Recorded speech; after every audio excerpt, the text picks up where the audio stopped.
This picture was created from insights and experiences shared by hundreds of IAM members, representing a huge range of organizations and industries. Our question was this: what does it feel like to be on the asset management journey? The resulting picture is designed to be used as a large poster to stimulate conversation in your business about where you are on the journey. Hard copies are available from the IAM website.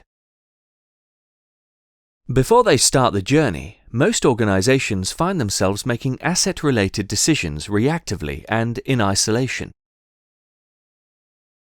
Cost, risk, and performance all need to be factored in, but each factor has its own team, its own specialism, and its own language, and no one seems to be able to translate between them. Here's a typical organization. The leadership team, who make the strategic decisions at the top, are far removed from the reality of the assets at the bottom. There's a clearly understood pecking order from finance and planning down through projects and engineering to operations and maintenance at the bottom. Each bubble represents an individual tribe with its own leaders, language, customs, rituals, assumptions. Decisions are taken based on the limited information that's available locally and therefore tend to be very reactive. Here's a typical example. Something happens to an asset that causes a major disruption. This could be anything: a material failure, an environmental incident, a technical fault. Amidst the panic, there's excitement because those first on the scene feel pride in their ability to handle the crisis, and heroic behavior is something the culture rewards. In the immediate aftermath, the risk tribe homes in on the incident and tries to eliminate the possibility of it happening elsewhere. Because the causes are unknown, they make sweeping decisions, which the engineering tribe across the way sees as an overreaction. Unfortunately, there doesn't seem to be any way of translating the engineer's experience and intuitions into a risk model that the risk people will understand. The maintenance people are upset because they'd been warning about this for years. Now customers start leaving as service declines, with direct financial consequences. As cash dries up, finance start delaying capital investment, which leads indirectly to further incidents, and round we go again. Notice some of the things going on here. Everyone's making good decisions based on their own limited understanding of the world. These are good people. They have certificates, standards, and processes. Unfortunately, they're contributing to a system that as a whole is making terrible decisions because they're not made from the perspective of the overall system. Add to this a multitude of external contractors, suppliers, and outsourcers, and the idea of making joined-up whole system decisions can seem hopeless. So how do organizations move on from here?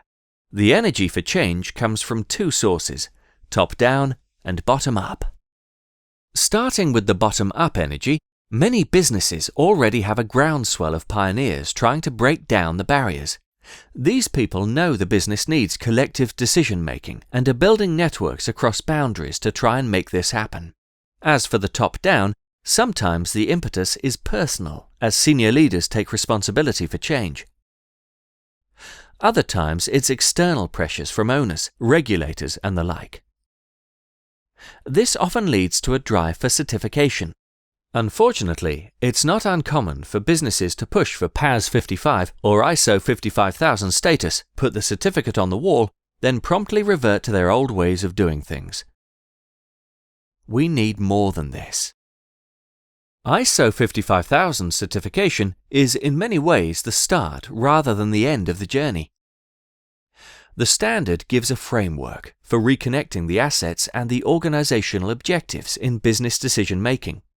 The biggest difference now is that at least people are sitting collectively around the table to make decisions. What this reveals, though, is just how much is missing before these decisions will start looking optimal. The clouds represent some of the things that are getting in the way.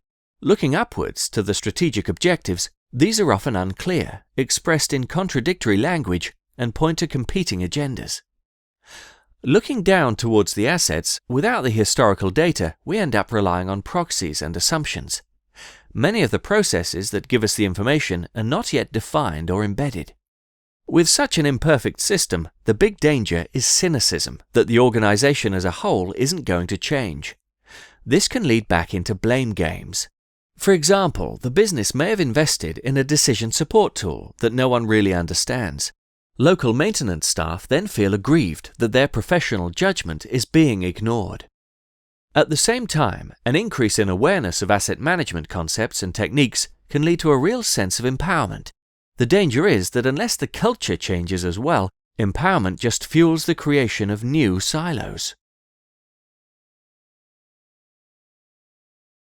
Although this stage may be imperfect, just having a system that brings people together to make decisions will inevitably yield quick wins, providing impetus for further investment in transformation activities. Unfortunately, these activities can't all happen at once. So there need to be winners and losers, as interventions are prioritized according to what will yield the greatest benefits for the whole. But in a way, this is the shape of things to come. Until individual teams are prepared to accept that the right decision for the overall business may be the wrong decision for them locally, optimal asset management decisions will not be possible. So, looking forward, what is an optimal asset management decision? We can state in general terms that it's the decision that maximizes the long-term value of assets by aligning them to the objectives and purpose of the business. But what that looks like will vary markedly from business to business and industry to industry. That said, there are a number of factors that all outstanding asset management organizations have in common. Firstly, they have leaders who walk the talk. They don't just tell people to collaborate, they model what collaboration looks like.